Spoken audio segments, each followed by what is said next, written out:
Friends, नमस्ते प्रणाम। मैं आपकी मंजू पांडे अपने यूट्यूब चैनल में आप लोगों का स्वागत करती हूँ। प्यारा सा नाच गीत लेके आई हूँ, मजेदार है।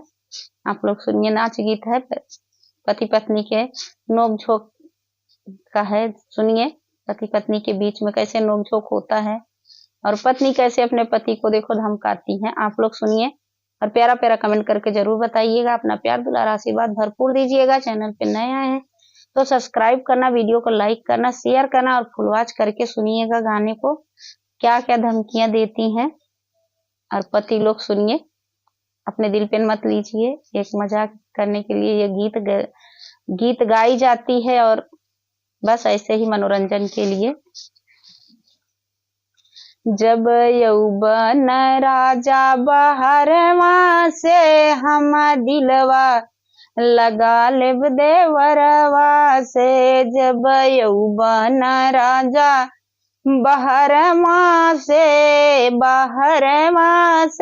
हम दिलवा लगा लेब देवरवा से। हम दिलवा लगा लेब देवरवा से। जब यौवन राजा बहरवा से हम दिलवा लगा लेब देवरवा से।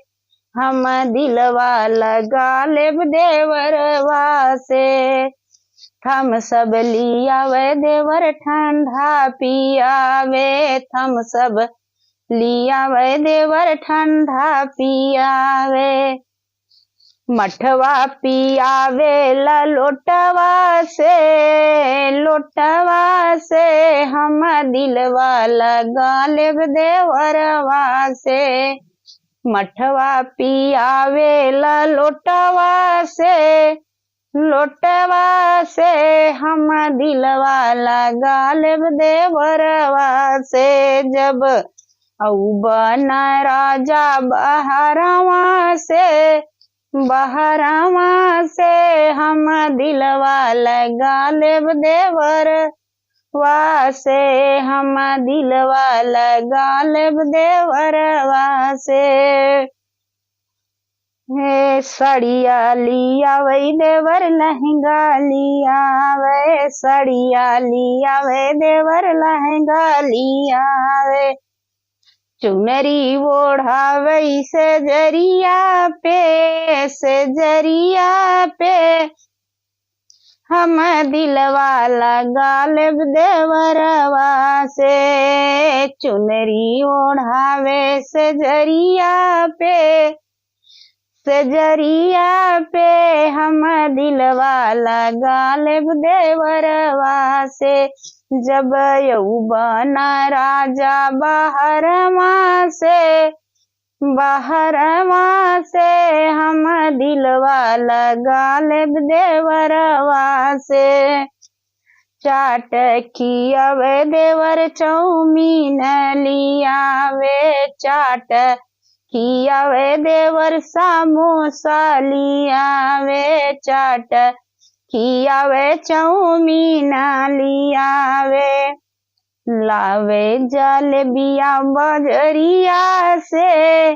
बजरिया से हम दिलवा लगा लेब देवरवा से। लावे जलेबिया बजरिया से हम दिलवा लगा लेब देवरवा से। जब यौवन राजा बहरवा से हम दिलवा लगा लेब देवरवा से। हम दिलवा लगा लेब देवरवा से। जब यौवन राजा बहरवा से हम दिलवा लगा लेब देवरवा से। हम दिलवा लगा लेब देवरवा से।